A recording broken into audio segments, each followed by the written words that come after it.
You're the bad guy. Yeah, duh. Fuck! Damn it, I said the wrong word.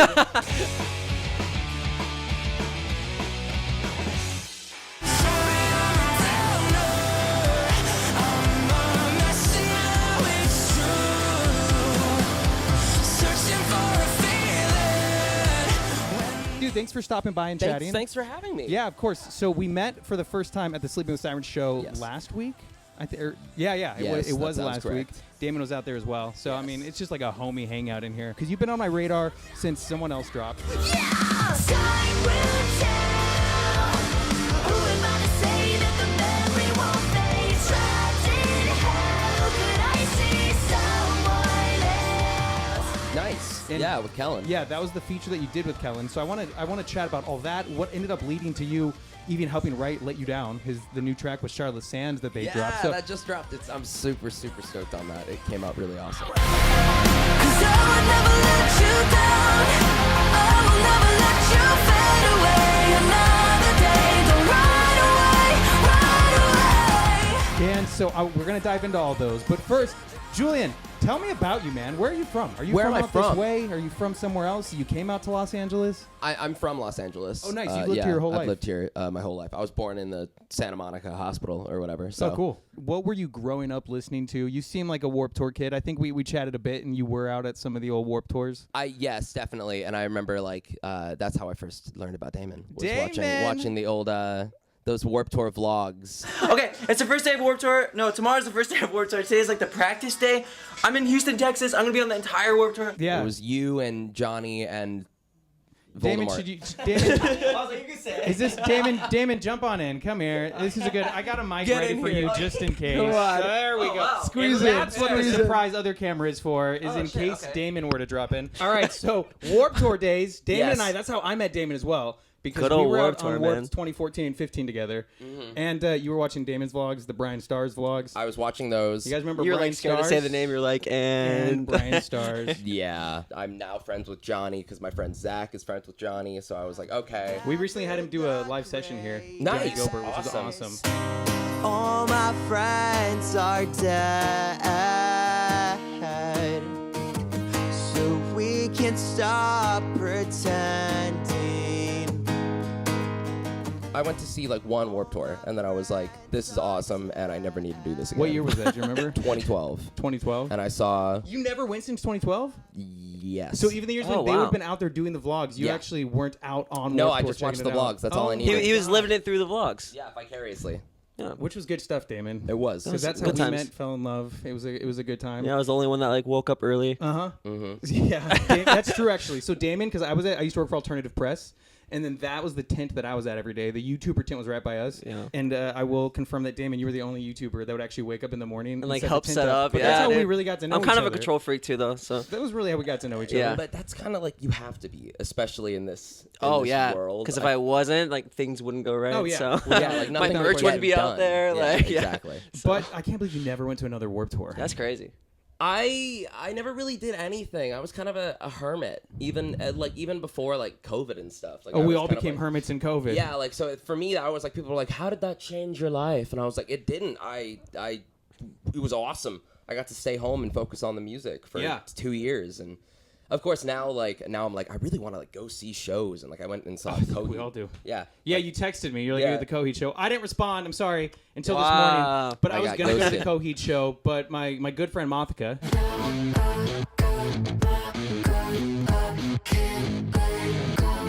Don't mean to break the skin, I'm just sensitive. because she's on that tour, someone Yeah, I on her was team super got bummed about COVID, that. so they had to cancel it, unfortunately. And I was like, oh, bummer.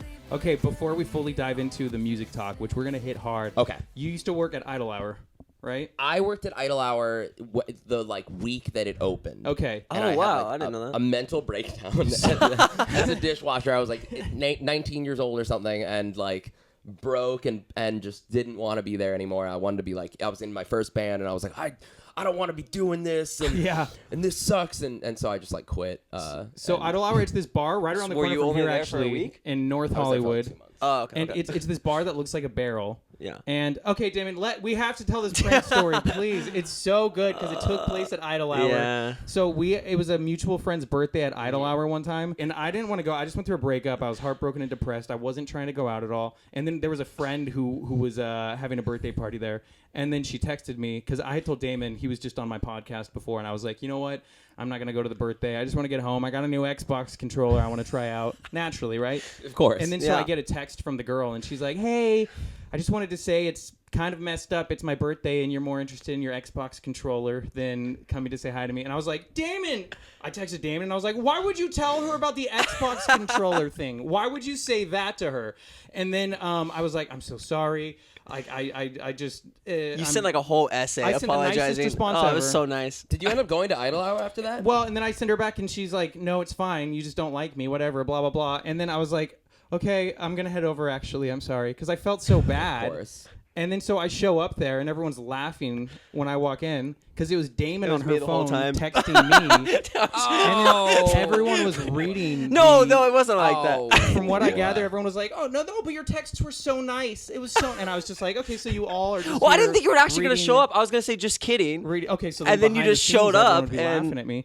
And no, we weren't laughing at you. What? I think that shows that you're a good guy. You are a good guy. Yeah. Thank you. So then I'm the bad guy. You're the bad guy. Yeah. Duh. Fuck! Damn it! I said the wrong word. But then I pulled the best prank on Damon. We don't have to talk about that. Okay, we won't say the name of the person, but can we? Know. I think at this point she already unfollowed me. Yeah. Okay, former Bachelorette person. I was in love with her. Damon was in love with her at the time. So the next day, I did the best prank on Damon. And then I sent my coworker, Tommy, my normal camera guy, I sent him like these fake DMs about me. I think you said something like, oh, I know you guys are dating, but I'm not going to tell anyone or something. I was like, oh my God, what are you saying? My friend Damon told me that you guys are dating. And then I had Tommy open his message so it said seen on it, like so it looks like she saw it. And then he started losing his I didn't want to look like a weirdo, dude. I barely knew her. It's making my skin crawl. Yeah. I kind of think you're weird now. Yeah. I felt weird. I was like, oh my God, she's going to think I'm a creep. Like, you got to message her back. So then I messaged her back and I was like, oh, sorry. I know it's really secret and on the down low. Or no, I just realized he said you guys aren't dating actually, and I was mistaken, and then you were like, that was even worse. Yeah, you kept making it worse. And then you were sending me these voice memos that you were just apparently you were in a restaurant. And I was just yelling at. I was like, Nick, what are you doing, bro? And then I told you it was all fake. You were calling me 100 times. I wasn't answering any of them. I know. Is he rejecting? Yeah. This is not want to talk to you. Those were fake messages, you piece of shit. I don't believe you. You're lying. I messaged Tommy. They were all in Tommy's inbox. I don't fucking believe you. Wow. Got you, I'm bitch. about to send her a fucking text. I fucking hate you. Well, remind me not to piss you guys off. Yeah. There's a Photoshop over here. This all started with Idol Hour. It all started with Idol Hour, where That's you crazy worked for that a you little worked there. bit. I did as a dishwasher. And you were a dishwasher. Yes. So, Damon, get out of here. All right, it's been real. It's been real. Damon, it's been good. Thank you for the Thank you Warped for having Tour me. vlogs. Appreciate it. You Thank did you for an the Warped Tour amazing vlogs. job of introducing him to Warped Tour For teaching me he didn't go. teaching me how to straighten my hair. No, I already knew how to do that. I used to always straighten my hair as well, and that was one of the things. I'm surprised I never burned my house down because that was one of the things where I'd leave and then I'd come home and my straightener was on still, and then I was from just the like whole day at I was school or like, whatever. Yeah. That thing doesn't have an automatic shut off on it. Oh my goodness. Why didn't they? Some of them did. Yeah, it seems like they should. Like you never need that on for 5 hours. I'm sure after a couple house fires happened, Yeah. they probably were like, we should put a feature on this to make it not do this. But that look is coming back. Like, when we were at the Sleeping show, remember all the emo-looking people we saw there, and we were just like, the vibe is coming back from the day. Damn. I don't know about that. I'm getting crucified on the internet for it. Every time I have a side part on the internet, some Zoomers go in on my throat. Wait, so what era is Zoomer? That's the youngins, I think. Is that what the new one is Yeah, called? I think Okay, so. that sounds they're like the Gen Z. They're the Zoomers. Oh, Gen Z. Is that what the Z in Gen Z stands for? No, I don't think so. Generation Zoomer. No, I don't think It so. does now. I think they just called them Zoomers because they like had to go to school on Zoom. Whatever. Yeah. Who were some of sorry to the Zoomers. who were some of your favorite bands growing up that made you want to pursue music? See, I thought you had the all-time low out here as a deliberate thing. I have All Time Low deliberately out here as a deliberate thing. Yeah. It's not here for every interview. It is. Okay. It is, but that worked out perfect. So All Time Low. That's a favorite of That yours? album for sure was huge for me. Seminal. I got your picture, I'm coming with you, dear Maria, come in. There's a story at the bottom of this bottle, and I'm the pen. The reason that I like make music is because of like that era of All Time Low, kind of like So Wrong It's Right, Into Nothing Personal. Dirty Work was the first album I bought with like my own money that I had. I think we all remember the first album. Yeah, and I wish it was a cooler one. Like I wish I could lie and say it was like Dylan's is Duke Ellington. And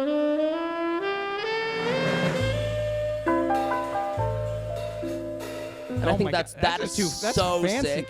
He's like, his are like Duke Ellington and At the Drive-In. Sorry, I'm telling your story, Dylan. Oh, yes, but Dylan, I want to find out plenty about you, which he's a talented man. Very talented Renaissance man. So many just bought a instruments new home. that he can play. So Duke Ellington, what's funny is the reason I know him best is from the show Big Mouth on Netflix. Have you ever seen that? I've seen parts of it. I've seen the first season, but I don't know that. You know well. Jordan Peele, the movie director? Yes. He voices Duke Ellington's ghost that lives in one of the kids' attics. I get it. The living don't always have all the answers. Yeah. Lucky for you, I'm trapped between two realms. But your first album that you bought was an All Time Low album. It was Dirty Work. I think produced by Mike Green. So shout out Mike Green. I think that's right. Yeah. That was like the first time that I started like becoming obsessed with like who is in like on the label side and who is the manager and who's their merch guy and stuff. Also the real everyone. Like that down was to when the I merch like guy. wanted to be I think his name was Vinny or something, and like I knew that because I needed to know everything about this band. I was convinced I was going to get a record deal at 18 and be the next All Time Low. Yeah. That didn't happen, and I'm grateful it didn't for several reasons. But that was kind of my first love. Yeah, was All Time Low. Yeah. Not as Blink-182. So.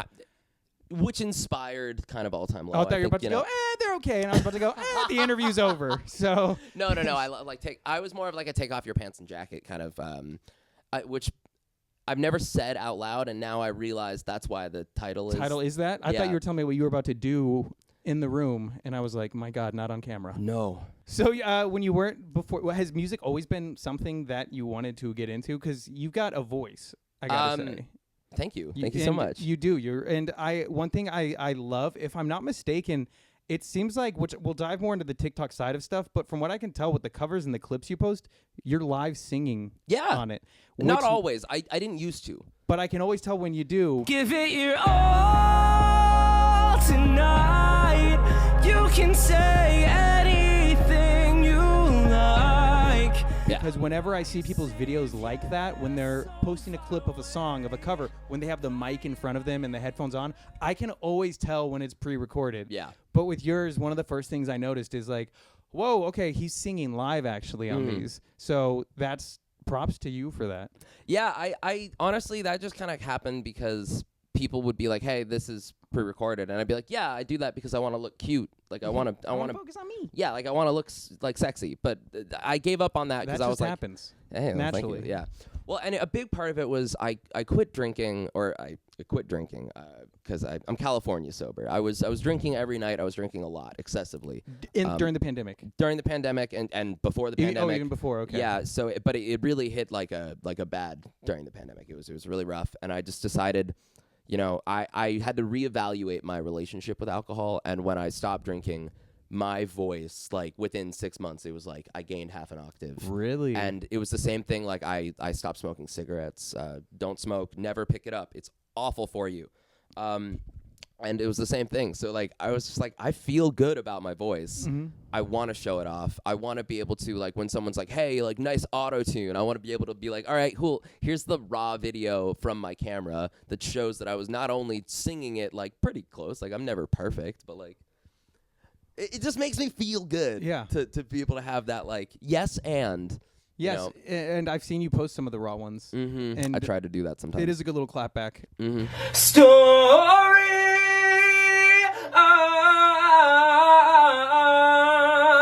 And I think to go back to like being a musical person, like I was always a performer. Like I did musical theater growing up. So I just kind of like, it lends itself naturally to me. Like I don't want to just like stand there and lip sync. I want to be doing something that's like, it's part of the experience. yeah, I want to like show people like, here's like what can I do that makes me stand out from 1,000 other creators? Because I don't think I'm the best singer on TikTok. I don't think I'm the best songwriter. I don't think I'm really the best anything. But I know that I'm obsessed with this. I love making music, and I know that I love doing it so much that I will work 10 times harder than every single other person in our genre, in our scene, and that's been the reason that we've done so well. Yeah, and how did Loveless and when did Loveless come to be? I'm guessing this was not your first musical project. You mentioned having older bands. Yeah, it kind of came just naturally. I was setting up a project. I was writing just on my own, kind of making songs, sending them to Kyle Black, a producer friend of mine.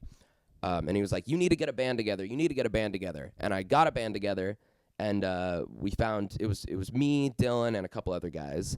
And I just ended up being like, I don't think I like this band. Like, I don't think I want this. And I went and I left, and I was like, I think I like Dylan though. And I called Dylan up. I was like, hey, do you want to just like be my drummer for my solo project? And this was going to be separate from Loveless. You were going to go off and there start was something new? no Loveless at all at this point. It was a band called Sleep Cadence. Okay, Sleep Cadence. Which we didn't put any music out. Someone tried to put out one of our songs once. One of the members of the band?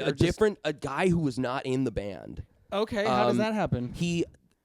Sorry, this is a tangent. No, I'm here to hear about it all. Yeah, when I left with Dylan to start what became Loveless, Sleep Cadence auditioned vocalists, and one of those guys took the song with my voice on it and tried to release it as his band, which I'm not going to name because I don't want to give them any clout. They don't need the publicity. It was wild because people were like, hey, did you sell this song to the guy? And I was like, no. Did you reach out to him? Were you like, hey, let's not do that? Yeah, it was a whole thing. I had to like threaten to sue him and stuff. Rightfully so, though. And that situation, I didn't, but like I had to say like, hey man, do I need to like get a lawyer? Like this isn't cool. Yeah, like he was like, it drops in a week. I can't like unfilm the video. I'm like, it's not. Was there a video problem. filmed to your voice? Yes. Oh my God, that is absurd. It was a lot. It was a lot. That's crazy. And so with Loveless, you guys dropped a full-length album. Yes. Which is independent. Which is a big move to drop a full length. 13 songs, including a bonus track on it? Yes. And I think the 13th was the bonus track. Yeah. And so this dropped back in 2021. And what is it called?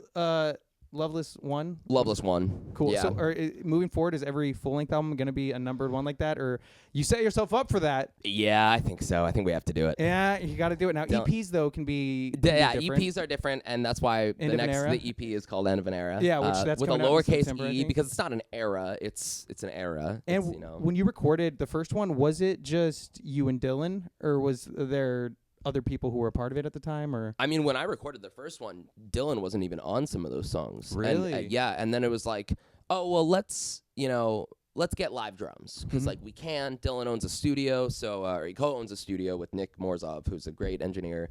He produces a lot of our stuff and engineers a lot of our stuff. But we were like, let's go in, let's record some drums. Might as well. And then it's like, well, while we're in here, like maybe we'll do some bass. Let's knock out a little guitar. And then sure enough, let's get some like real amps because like everything was recorded with like guitar sims and stuff. So, it kind of spiraled into what if you just did like, what if I like wrote everything and you just like played it? And then, we started like sending ideas back and forth. Like he wrote all of Control just to the guitars and then sent me back the song and I made it into Control. Tell me what I need, tell me who to be.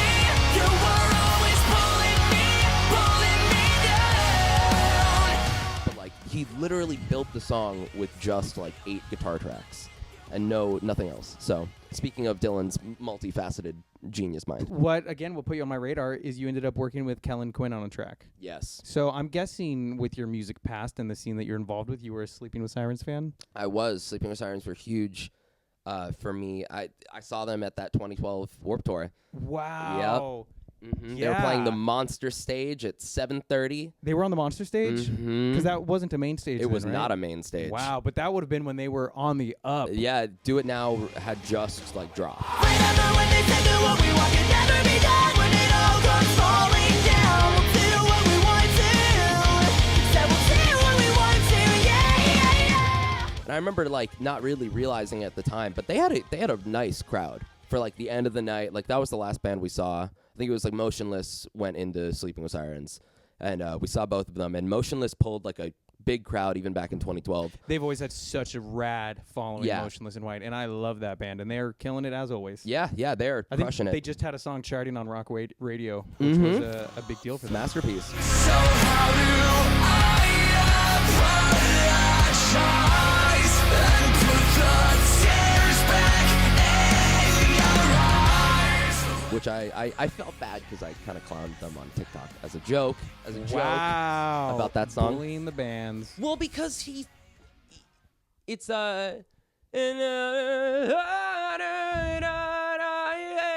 is the same as every time we lie awake, every hit we take. The 3 Days Grace song. Yeah, that's a throwback. And it just, I heard that immediately, and so I'm sorry to Chris and Drew. But he can really sing. There's no auto-tune. I'm not touching that up in post after this. That was the real deal. That was the real deal. In the studio. Someone will call it pitchy, though. That's the thing. Someone will say, yeah, I could tell it was live. Yeah. They didn't do good. But let's talk about TikTok then. Let's do it. Because I feel like during the pandemic, one thing that so many people got into was TikTok. Myself included, yourself included. Yeah, I love you on TikTok. Thank you, and I appreciate that, because obviously my TikTok is not with my interviews at all. I just put up dumb little skits on there. Yeah. I have fun with that. I've always liked making like little comedy skit videos, and that was just an outlet when there was so much downtime for me that I just found a niche little way to make videos that end up popping off. But as for you, when did you jump into the world of TikTok, and at what point did you realize,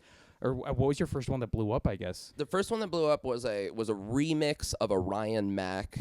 Ryan Mac remixed a Royal the Serpent song, and I remixed the remix and made it pop punk. Which song was it? It was Overwhelmed. No, of course. I get overwhelmed so easily. I get overwhelmed while I hear the song every day on my For You page, but holy hell can I relate? Now it's stuck in my head, so I made it a rock song, cause that's what I know how to do. So wait, what rhymes? Catch Royal on the new Sleeping with Sirens album, by the way, everybody. Ryan is so cool. Yeah. She's awesome. Yeah, okay. Okay, enough of what you said, Nick. Okay. No, wait, because I was confused. I thought you said Ryan on the Sleeping with Sirens album. No, Ryan from Royal and the Serpent, because that's her name. Oh, really? Yeah. Oh, that's so funny. I didn't even know that. Yeah. Ryan Mac, the singer that I was because you just said Ryan Mac. So I was... Oh, no, that makes sense. To clarify, Ryan Once again, is the off the vocalist rails. of Royal and the Serpent. I get overwhelmed so easily. My anxiety keeps me silent. When I try to speak, what's come over me feels like I'm somebody else. And then Ryan, also the other Ryan, did a remix Love of both Overwhelmed. of them.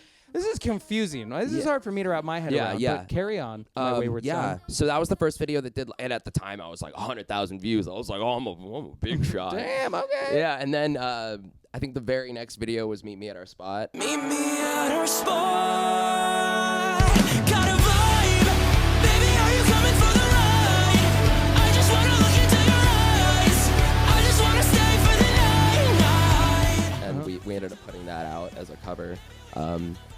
And yeah, it kind of spiraled out of control where each video was exponentially bigger than the last, and then once the algorithm picks you up. Yeah, it kind of became this thing of I was just making them for fun, and then it would be like, you had 20,000 people being like, hey, you need to make a full version of this, and we were like, I think we need to make a full version of this. Yeah. And Middle of the Night really was kind of the stratosphere for us. Middle of the night, in the middle of the night, just call my name. I'm yours to tame. In the middle of the night, in the middle of the night. It's like, and It was fantastic rendition of it, Thank you. And also it popped off. It really did. And you even have an amazing music video for it. Yeah, directed by Hunter Cohen, who is a great friend of ours. We're taking him on tour. Oh, nice. Will he be your video guy? Our guy, yeah. We were Nice. looking for somebody. I think it's gonna be dope. That's awesome. That video just kind of, and that song, I think just it was lightning in a bottle, and I'm really proud of it. Yeah, no, it felt special. I posted it, and I remember thinking, this is going to do well. One thing I loved about that cover is a band can cover a song, or there's times where an artist takes the song and it kind of makes it their own. Mm-hmm. And I felt like with that cover, you guys really took that and like made it a version to where it sounds like this could have been like your original piece that you wrote. You know what I mean? Yeah, I was surprised how many people thought I wrote that song. Yeah. I was like, I'm not out here. I'm not like, this good, guys. Yeah, well, I'm not certainly not getting laid like that. Like, slow down, planet Earth. Yeah, I went from writing songs that are like, you broke my heart, to like, fuck me in the morning. And it's working out great. Yeah, it's going great. That's why you were late today. You were in the middle of a sex sesh. I was in the middle of a deep sex sesh. And then I saw that on TikTok. What made my heart warm up was when Lizzo responded to About Damn Time.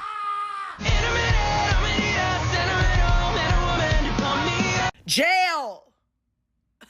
No, I'm just kidding. It's actually pretty cool, dude. Feel pussy, walking in my Balenciaga, trying to bring out the fabulous.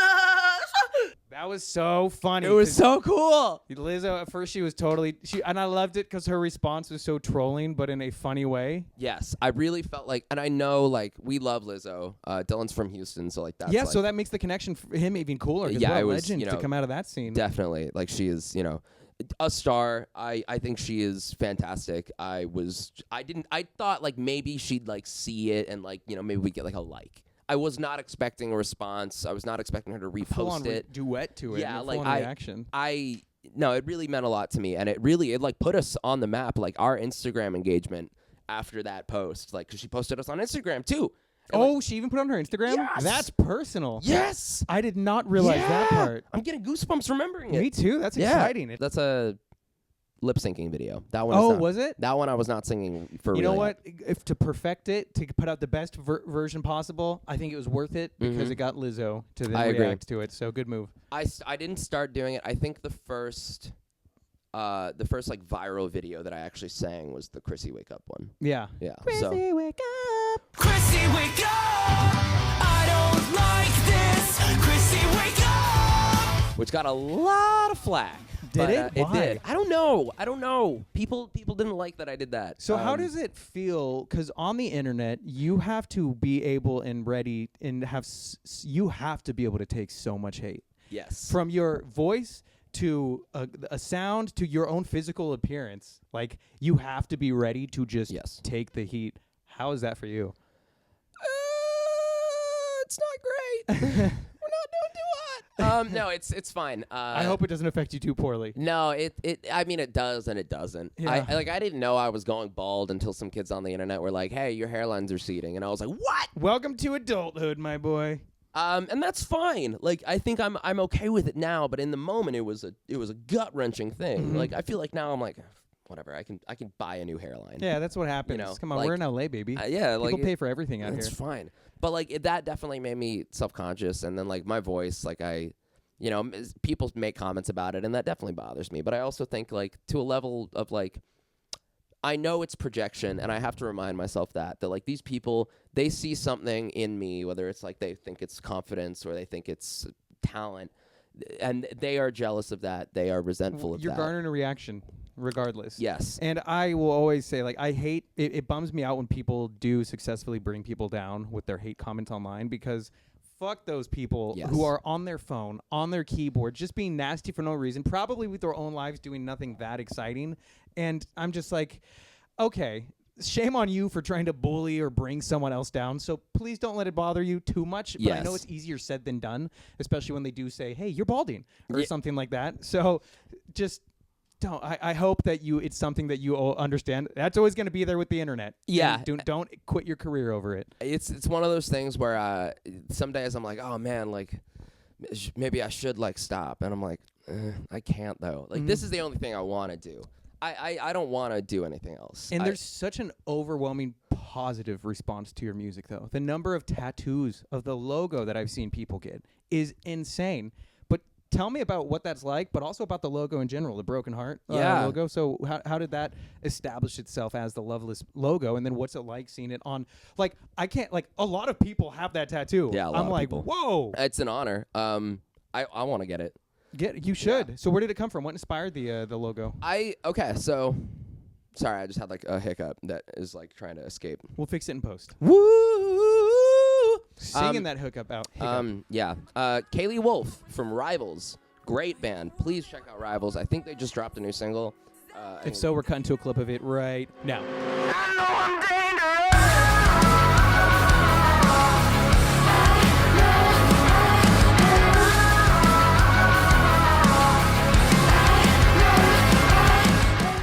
Yeah, Kaylee Wolf from Rivals helped us. She did the original design for our graphics. It came up with the Broken Heart, like kind of just like I was like, I want something simple that we can just use for, you know, our logo. And in hindsight, I do wish that maybe we'd done like the bracket the other way, because you can't do the brackets with like the less than 3. Like the way that is, like you can't use that. It's HTML.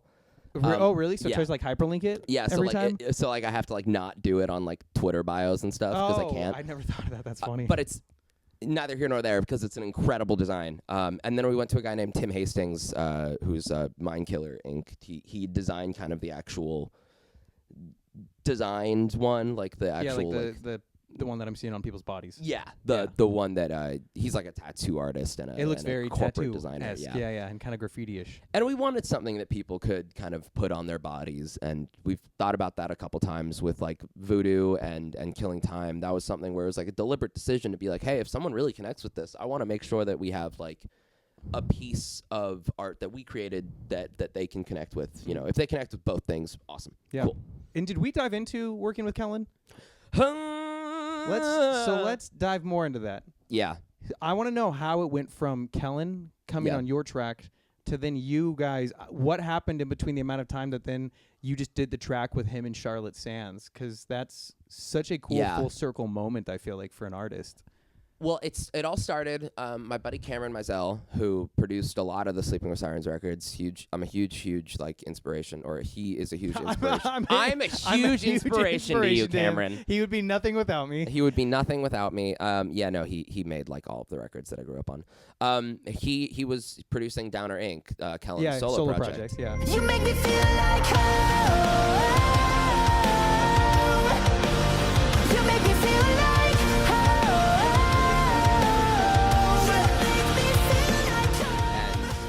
He was like, hey man, these vocals aren't like, they're not like done. I need some vocal editing or whatever. And I was like, cool, yeah, I got you. I'll do it for like nothing because I just want to be involved with Kellin.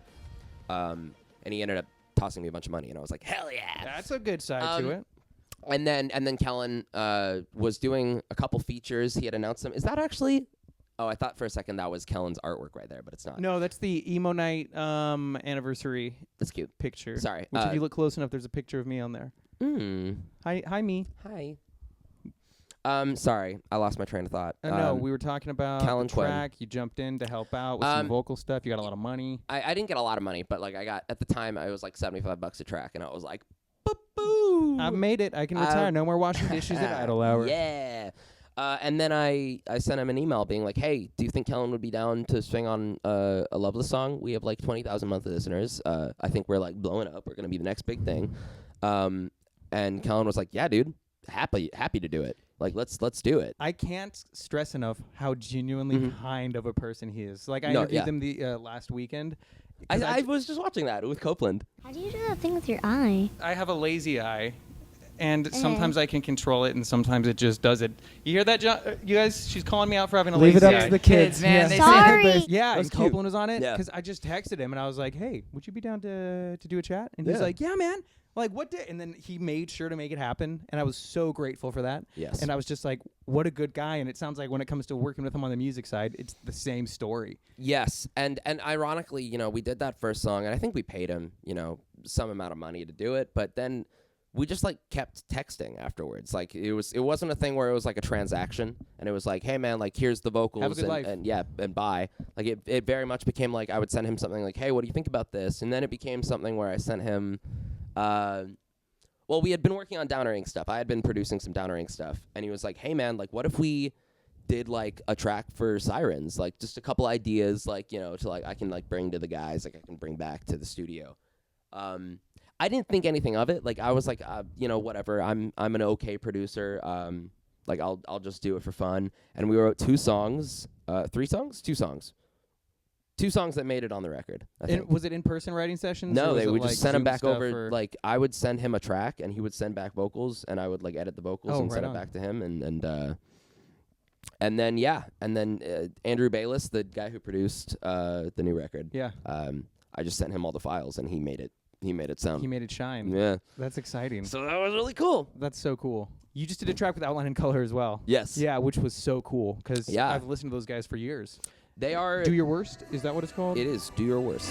Blame it all on bullets, drinking no bulletproof vests.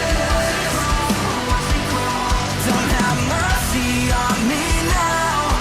Leave me bleeding out on the ground. So, break down how this collab came to be and the track. I've known those guys for years now, actually, which surprises me. I didn't even realize I've known them for like 3 or 4 years now. But I saw them back when Trevor was still in the band. I saw them at Chain Reaction. Nice. Just hit it off with Skaggs and the guys. And then we stayed in touch. A couple months ago, they hit me up. They were like, "Hey, we have this song. We think you'd sound awesome on it." I recorded my part. I sent it back. We had everything finalized, and they were like, "I think we're gonna get Swank on this song. Can you actually do a different song?" And I was like, "Are you kidding me?" Okay. And then they sent me Do Your Worst, and I was like, "Yeah, this my song." They're like, "This is the one." Yeah, I'm so- okay with that. Yeah, it was way cooler than Swank's song. No offense, Swank. So For you, for your style, for your me, vibe, for it what was we more were of a doing. fit. It was for what you like to do. way fun. And we shot a video with JT Ibanez, who is a great videographer. I don't know where he's based, but homie. It turned out awesome. Yeah, it turned out awesome. You looked like you had just had the brains knocked out of you. Yeah, by Haley McFarland, who I had a huge crush on when she was on Lie to Me. Okay. Yeah, I was in love with that See, woman. aren't full circle moments in life just fun? It's such a small world. Yeah. Like, I'm meeting everyone. Next you up is grew like, up I need to liking. go on a tour with Taylor Momsen. We'll make it happen. Please. All right, Pretty Reckless. Let's freaking do this thing. All right, we're gonna do it. But no, that's rad. And I am just curious as to how how are you going to make sure? Because I'm sure it's important that you don't want to just be known as a cover band online. Yes. And where is there a difficult transition in making sure that or what's it been like getting your TikTok audience to find the original stuff? Yeah, to care. Because for me on TikTok, like, I have a good following on there, and I have accepted the fact that it's not going to translate to any of my other ones, but it's because I'm not pushing my interviews on there. I'm not pushing, the only content I'm pushing on there is a very specific thing that I have fun with for TikTok. But artists like you and Scene Queen and Mothica, all people I know who are musicians that had great moments on TikTok, that's the opportunity for your audience there to go elsewhere, to Instagram, to Twitter, to YouTube, to find your original stuff, to find your full-length stuff. Yeah, I mean, it's easy for me because first of all, I think, like, going back to, like, what we were talking about with Middle of the Night, like, I think if you do a cover right, it's not a cover anymore. It doesn't matter. So that, to me, I've always wanted to, like, do the same thing as, like, what Frank Sinatra and Elvis did back in the day, where, like, it didn't matter if they wrote the song or not. When they sang the song, it was like, oh, you're listening to Frank's version of this song. Yeah. Oh, you're listening to Elvis' version. It was of like the song. when Johnny Cash, he did a Nine Inch Nails song. Yeah, when and he then did Trent Hurt. Trent Reznor was like, that's not a Nine Inch Nails song anymore. Yeah, He yeah. was like, Funny, do you know he didn't like that when he first heard it? Trent Reznor, when he first heard it, he was Johnny like, Cash one? Yeah, he was like, I don't get it. Wow. And then like it grew on him, and now he's like, oh yeah, that's not my song. Yeah. Have you found though that the audience does translate well? I mean, you just hit 100,000 on YouTube. Presented to Loveless for 100,000 subscribers. We did that. We did that. We did a thing. Thank you guys for helping us do thing.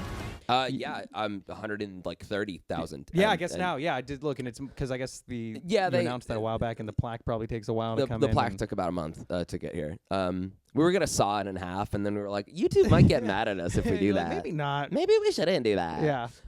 Yeah. No, it's definitely been growing. I mean, we have like 250,000 on Instagram and 1 million on TikTok, 1 million on Spotify.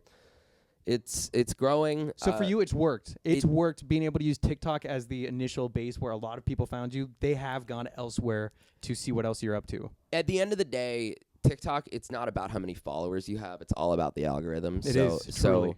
So like, people will be like, oh, well, you have 1 million followers. You can just post anything and it'll, no. I don't think people get that because, like, even I have like almost 300,000 on TikTok. Which is a lot of people. Like, if Yes. you had 300,000 people in a room, you would not be in a room anymore. But I can post a TikTok that gets so few views and such little interaction. Yeah. And it shows you how crazy the TikTok algorithm is. Because it can say, yeah, there's 300,000 people that follow you. And yes, you have a video that has 20 million views on it. But that's not going to stop you from posting a video that gets 500 views. Yeah. And I'm just like, what?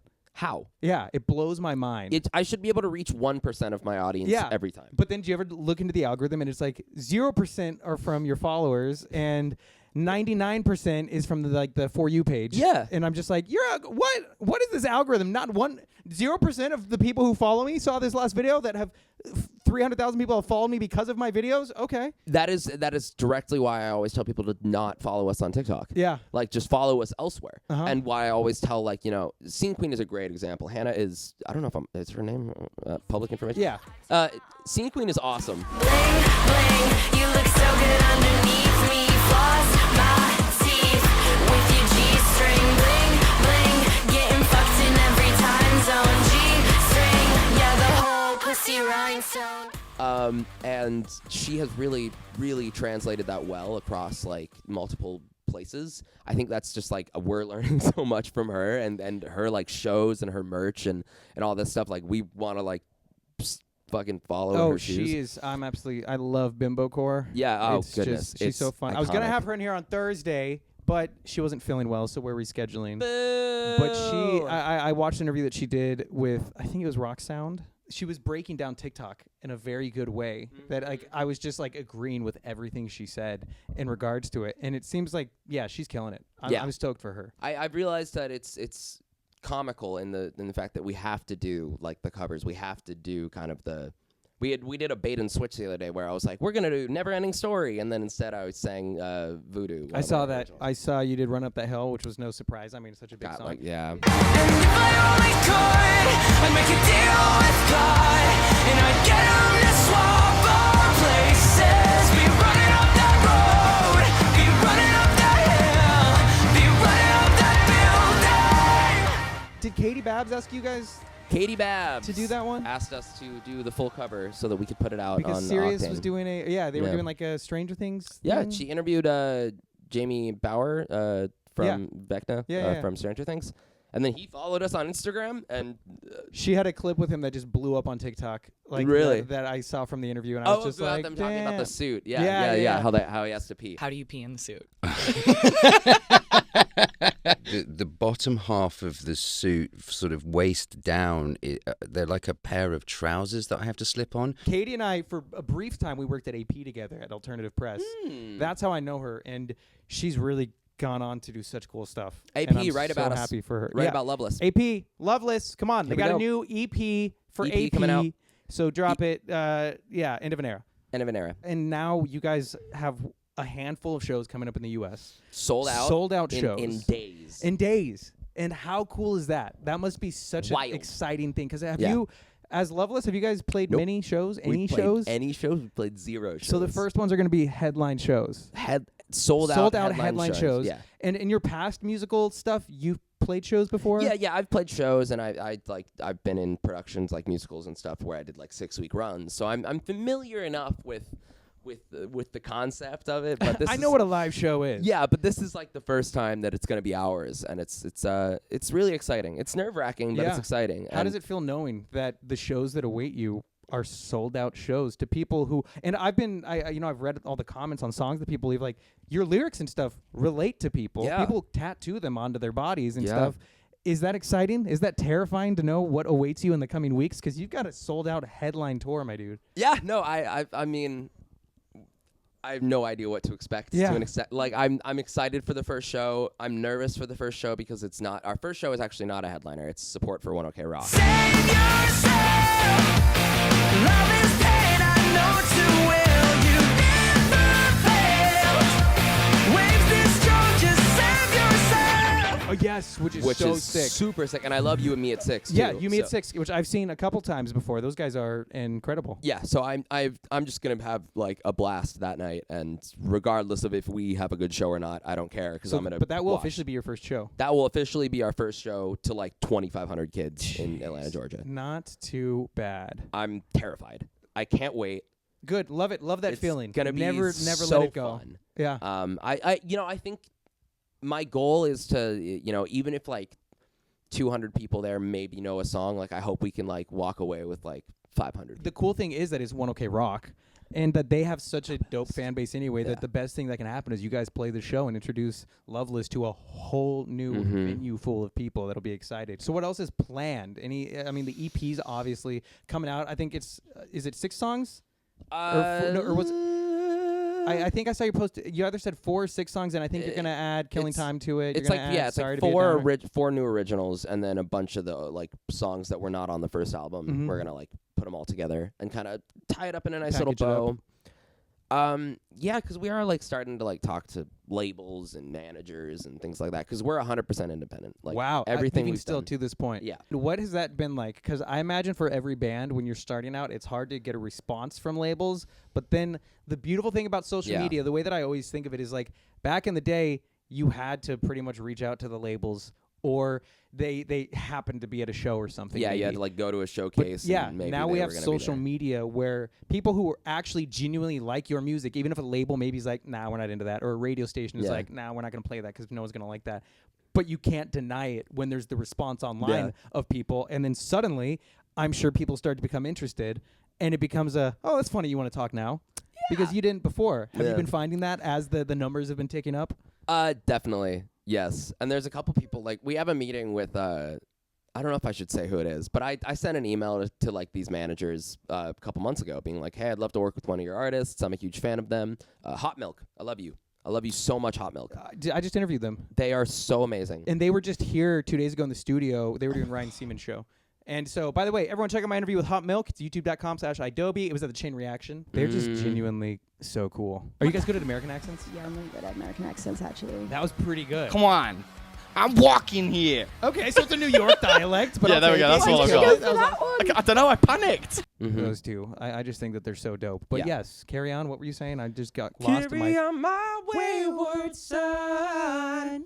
Okay, we're gonna release that cover on TikTok. Yes. Everybody stay tuned Drop for it it now. Hot Milk is great. What else was I saying? Yeah, just like and like labels and stuff have been like reaching out, and I think there's a level of like we want to be like the next big thing. Like we want to like share this journey with the world, and I don't think you can do that independently. I think there's a certain ceiling. I don't think you can be like the biggest artist in the world and be independent. Yeah. So yeah, I think we're definitely thinking about signing and who we want to find, but we just want to find the right team. We don't want to just like, which is important. Yeah. Don't rush into anything that you're not fully confident and comfortable with. Yes, totally. It's about like we want to find the people that we want to work with for the next like however long, years, you know. When I think of artists both like you and Back to Scene Queen, because she's about to go out on her first headline tour. Yeah, I'm just so stoked for her. I'm just like, that is so sick, and what a way to kick off the live aspect of your music career. That I love to see that during the pandemic. I've chatted with a number of artists who before the pandemic, they weren't nearly as established or established at all. But during the pandemic, when they couldn't go out and everyone was home on their phones, so many people found them. Yeah. And then now when everyone is so excited to go out to shows, I mean, we saw that firsthand at the Sleeping Show, just how, I don't, like the liveliness of crowds now is, I feel like something that I haven't seen in a minute. I think people are realizing and remembering the importance in everything of live shows. I blew my voice out at the Sirens show just screaming for no reason. He was like, standing in a corner by himself just going, ah! Literally. I was like, buddy, Julian, are you okay? I literally was though.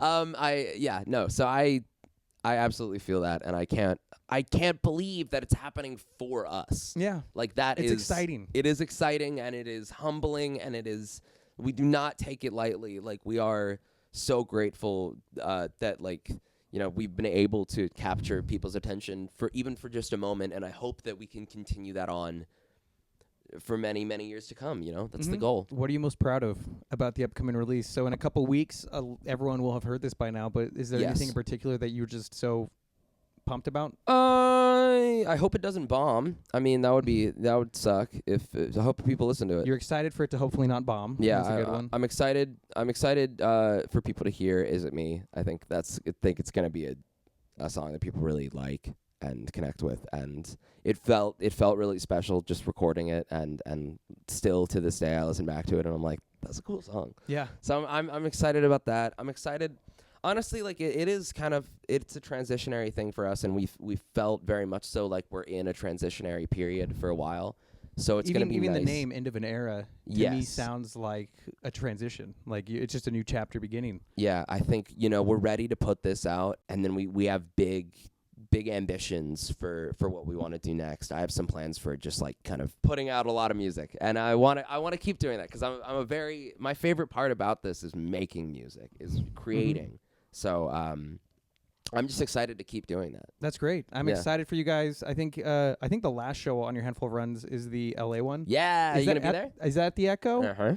I'll be there without a doubt because I got you. It's exciting to see Sold the out, journey but I got unfold. you Okay, damn it, Damon. He gave me a +1. He said, "So you can come too." That's gonna be exciting. Did I say that? Yeah, he did. Yeah, cut to that. We'll take that part out. But I'd love to go there if it can happen because it is again sold out, which is so exciting. Yeah. But I think that's rad. And by then the new EP will be out, so I know you'll be playing those songs probably. And anything else? Is that about it? Have we covered enough? Do you think for me to edit a little something to be interesting? Yeah, I think so. Have I made enough weird like animal noises? Yeah, you do make high pitched squeals. I do make some weird noises. Damon, jump back in real quick before we're done. Oh yeah, jump back in to say because you after we all met at the Sleeping With Sirens show. Wait, this is fun, yeah. Yeah, so like you didn't realize that it was Loveless or Julian, because I guess but then I was at your house the next night going through your videos, and then I mentioned you being Loveless, and he's like, "Wait, that's the guy we were talking to last night." Yeah. And then you were like, "I love Loveless." It's funny because like the difference, I guess you get a lot of fans from TikTok. By the way, I feel like it's getting hot in here now. So what because I just stepped in. Sorry. What I said about the AC earlier is not working. It's just me. My Go bad. on though. No, I think I'm one of the unique ones maybe that I just found you through Spotify. So I didn't know your face. So I was like, so you're on a playlist, like I do like this rock playlist for streams. It's like a royalty-free rock playlist. Oh, the DMCA free one that that the Never Tell guys have, I think. Yeah, and you got a few sonns on there, the one with Kellin and that's how you found out about it. Yeah, so I like listen to you all the time in my streams, and then after that, I have a friend that loves your music too. Nice, hell yeah. Yeah, Bradley. Do you get in trouble for playing our music on your streams? No. Okay, cool. Because people ask am I going to? No, people ask me all the time. You're gonna come after me? No, people ask all the time, and I'm like, I don't think we like DMCA for that. And I've never been. No, like Okay, usually I'm cool. safe with that playlist. Okay, I think awesome. TikTok has proven the power of letting the public use music because like people are streaming to hundreds, thousands of people potentially, and I'm like, this is a great opportunity for songs to be played. So I can't believe when labels and stuff are putting restrictions on it because I'm like, that's a potential live audience of viewers who might love a song and then check the artist out. So you should always let people stream your music if you have control of that. And most streamers have a command in the chat so they can find the artist. I've started pulling our videos down if somebody claims like because we'll make a cover and like Sony Music will be like, oh, actually you can't cover Lizzo because yeah. So I'll pull the video down if they claim our ad Which revenue. I will never get that. I view it all as promotion. I view it all as just, absolutely. but- I gave them free publicity for months. I'll take it down. I don't care. And I remember when the labels had to agree to that to TikTok because for a while labels were taking songs off, but then they saw songs blowing up on TikTok, and then they were all of a sudden like, wait, this is too powerful of a tool to just take our songs off of. And I have a feeling with Twitch and stuff like that, more labels hopefully down the road will be like, okay, we should allow our music to be on here because Any questions for the artist Loveless, who you're such a fan of that you know of? that you know Well, of? I apologize. I didn't know you when we talked, but you were really nice. Thank you. I was like, oh, he was a nice guy. I didn't realize that was you. Yeah. But for now, I mean, you guys have stuff everywhere that everyone can listen. So just look up Loveless. Yeah, Everyone just check out Google Loveless. End of an Era is the new EP that's going to be dropping. But for now, you've got plenty of stuff out there, including the latest release from Sleeping With Sirens, which is so dope that you got to be a part of. So congrats on everything. Appreciate you dropping by to talk. And I'm excited to see what the future holds for the both of you because it seems like an exciting time, and I'm sure you're both stoked. Yeah. Me too. I'm also excited. And scene. Bye. I'm getting hot and sweaty right now.